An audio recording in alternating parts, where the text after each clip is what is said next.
வணக்கண்ணே. வணக்கம். நிகழ்ச்சியை தொடங்குறதுக்கு முன்னாடிண்ணே, ஆஷா போஸ்லே அவங்களுடைய மறைவு.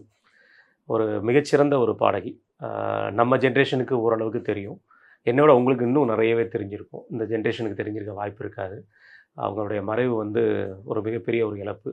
இந்திய சினிமா துறைக்கு அது மிகப்பெரிய ஒரு இழப்பு. எப்படி பார்க்குறீங்க? லதா மங்கேஷ்கர் சகோதரிகள் அவங்க வந்து 50கள்லேருந்து பாட ஆரம்பிக்கிறாங்க. நைட்டிங்கேல்னு அழைக்கப்பட்டவங்க தான் அவங்க, லதா மங்கேஷ்கர். ரொம்ப தென்னிந்தியாவோடலாம் ரொம்ப தொடர்பு உள்ளவங்க லதா மங்கேஷ்கர். அவங்களுடைய சகோதரி இவங்க. லதா மங்கேஷ்கர்லாம் சிவாஜிக்கு சகோதரி மாதிரி அந்த அளவுக்கு சொல்லுவாங்க. அவங்களுக்கு இப்போ அவங்களோட இணையாக வந்தவங்க தான் ஆஷா போஸ்லே. அவங்க வந்து நீங்கள் இந்த நல்லா சொல்லணும்னா கரெக்டான பாட்டுனா சுராலியா கேன்னு ஒரு பாட்டு வரும், யாதவங்கி பாரத்தில். சுராலியா ரொம்ப ஹிட். அந்த பாடல் எப்போ 74 அந்த பீரியடில் வந்தது. அப்போ பார்த்துக்குங்க, அந்த அளவுக்கு அவங்க குரலும், அக்கா தங்கச்சி குரலில் அவங்க குரலும் அந்த அளவுக்கு ஒரு இதுவாக இருக்கும். தமிழில் வந்து ஏகப்பட்ட பாட்டு, ஆறாரோ ஆறாரோன்னு பாட்டு வரும். கடைசியாக இந்த சந்திரமுகியில் கொஞ்ச நேரம் எந்த ஒரு காதல் பற்றி நான் நினைக்கிறேன். இவர் கொஞ்சம் ரொம்ப பாடல்லாம் பயன்படுத்தினார், நம்ம இளையராஜா. அந்த மாதிரி இவர்கள் எல்லோருமே நம்மளோட தமிழ் மக்களோட ரொம்ப நெருங்கி வாழ்ந்தவங்க தான். எஸ்பிபி எல்லாம் ரொம்ப பிடிக்கும். ஒரு தமிழக மக்கள், இந்திய மக்கள், இந்தியாவை தாண்டி பாகிஸ்தான் இங்கெல்லாம் பெரிதும் விரும்பப்பட்ட இவங்க வந்து லதா மங்கேஷ்கர், ஆஷா போஸ்லே, முகமது ரஃபி. இந்த மாதிரி எல்லாருக்குமே இசைன்றதுக்கு மொழி கிடையாது. ஏதோ அப்படி தலையாட்டுவோம், காலாட்டுவோம், நம்மளை உருக்கும், அழ வைக்கும். ஆமாம், எனக்கெல்லாம் சில பாடல்லாம் கண்ணில் தண்ணி வந்துடும். ஏன் வருதுன்னே தெரியாது, மொழி புரியாது, ஒரு மண்ணும் தெரியாது. அந்த பாடல், அந்த பாடுற விதம்லாம் அப்படியே ட்ராவல் பண்ணி கொண்டு போகிறோம். பிரம்மச்சாரியில் ஒரு பாட்டு வரும், இங்கே எல்லோரும் நலம் வாழ நான் பாடுவேன் பாட்டை முகமது ரஃபி இதில் பிரம்மச்சாரியில் பாடியிருப்பார். அந்த பாட்டு பார்த்தீங்கன்னா அப்படியே ஒரு மாதிரி நமக்கே கலங்கும். இந்த மாதிரி இவங்க பாடினது, லதா மங்கேஷ்கர் பாடின பாட்டுலாம் நீங்கள் அதே மாதிரி பழைய இவர் முகேஷ்னு ஒருத்தர் இருந்தார். இவருக்கு அவர் தான் யார், ராஜ்குமாருக்கு, ராஜ் கபூருக்கு அவர் தான். ஓகே. அவர் பாடின சில பாடல்லாம் பாட்டினா அப்படியே கண்ணில் தண்ணி வர மாதிரி இருக்கும். அதே மாதிரி முகலே ஆசம் அந்த படத்தில் சில பாடல்கள்லாம் கேட்டிங்கன்னா மொழி தெரியாது, காதலிக்கிறவங்களுக்கு பயம் இருக்கக்கூடாதுன்ற மாதிரி வரும். பியார்கி டர்னா நஹின்னு வரும், நமக்கு ஹிந்தி தெரியாததுனால தான். அந்த பாடல்கள்லாம் கேட்டிங்கன்னா உங்களுக்கு ஒரு மாதிரி இருக்கும்.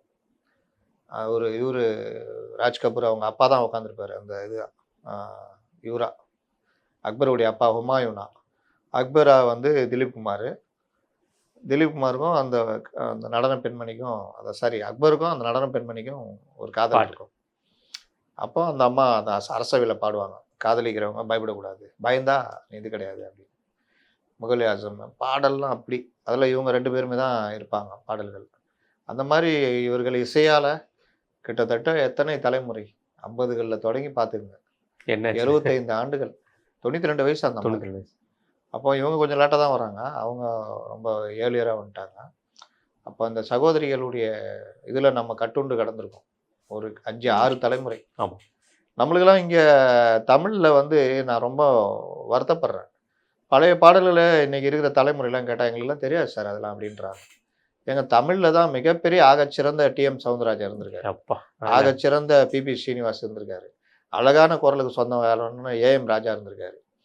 ஜிக்கி குரல்லாம் நீங்கள், நான் கொஞ்சம் வெளியே போகிறேன் இருந்தாலும் சொல்கிறேன், இப்போ அவங்க குரல், ஜமுனா குரல்லாம் நீங்கள் இந்த தேர்நிலவு படத்தில் ஒரு பாடல் வரும், நம்பியார் ஏமாத்திடுவார், அப்போ ஒரு பாட்டு வரும், அந்த படகு நம்பியார் படகு ஓட்டிகிட்டு இருப்பாரு, அந்த பாடு அது கேட்டிங்கன்னா அப்படி கண்ணில் தண்ணி வந்து அந்த மாதிரி இருக்கும் அந்த பாட்டு, அந்த குரலும் இதுவும். இந்த மாதிரி பல பாடகர்கள், மிகச்சிறந்த இசையமைப்பாளர்கள், எழுத்தாளர்கள், அந்த கவிஞர்கள். நீங்கள் இவர் கேவி மகாதேவன் எடுத்துக்கோங்க, எம்எஸ்வி எந்த காலத்துலையுமே அடுத்தவங்களை காப்பி அடிச்சுன்றதுலாம் நீங்கள் சொல்லவே முடியாது. இளையராஜெல்லாம் பார்த்தீங்கன்னா எம்எஸ்வி அடிச்சிருப்பாரு, பலர் அடிச்சிருப்பாரு, நீ ஊட்டிகிட்டு இருப்பார், ரசிகர்கள் சொன்னால் கோவம் வரும்.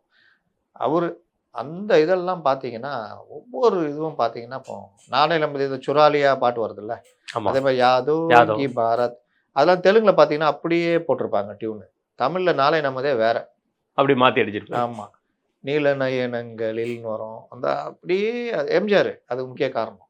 அப்போ இந்த மாதிரி பாடல்கள் இதுக்கெல்லாம் வந்து இன்றைக்கி தலைமுறை கேட்டிங்கன்னா எங்களுக்கு ஒன்றும் தெரியாது அப்படின்னு சொல்லுவாங்க. ஆனால் ஹிந்தியில் இன்றைக்கும் பாருங்கள், சோனி அந்த வேலையை பண்றாங்க. பழைய பாடல்கள். பழைய பாடல்கள் அப்படி ரசிக்கிறாங்க எல்லாருமே. பழைய பாடல்களை பாடுறதுக்கு அதே குரல்ல அப்படியே பாடுற ஆட்கள்லாம் இருக்காங்க. என்னன்னா இன்னும் அங்கே ரசிக்கிறதுக்கு அதுக்கேற்ற மாதிரி நிகழ்ச்சிகள் இருக்குண்ணே. நிறைய நிகழ்ச்சிகள் வந்து அவங்களுக்கு அந்த மாதிரி கொண்டாடுறாங்க.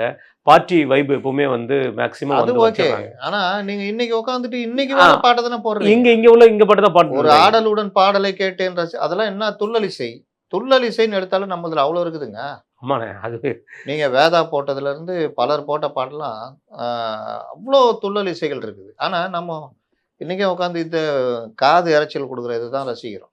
இல்லை இந்த பசங்களுக்குலாம் தெரியாது. அதாவது லவ் சாங்ஸில் அந்த கம்பன் ஏமாந்தன் பாட்டுலாம் எப்பேற்பட்ட பாட்டு. அதை உட்காந்து அதை பாட்டாலே காதல் வருவாங்க. எண்ணருமை காதலிக்கு வெண்ணிலாவே நீ இளையவளா மூத்தவளா வெண்ணிலாவேன்னு 50கள் 60களில் வந்த பாட்டு.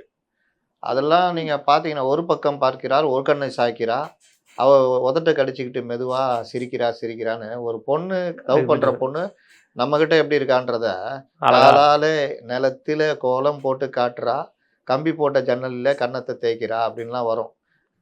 கறந்த பாலை நான் கொடுத்தா கையை தொட்டு வாங்குறா, கைவீரல் பட்டதிலே பால் சொம்பு குலுங்குது, கையை இழுத்துக்கிட்டு பாலோடு ஒதுங்குது அப்படின்னு அந்த பாட்டு எம்ஜிஆர் அப்படியே அந்த பெண்ணு மாதிரி நடிச்சு காட்டிச்சிருப்பார். இன்னொரு எம்ஜிஆர் 2 எம்ஜிஆர் பாடுற மாதிரி.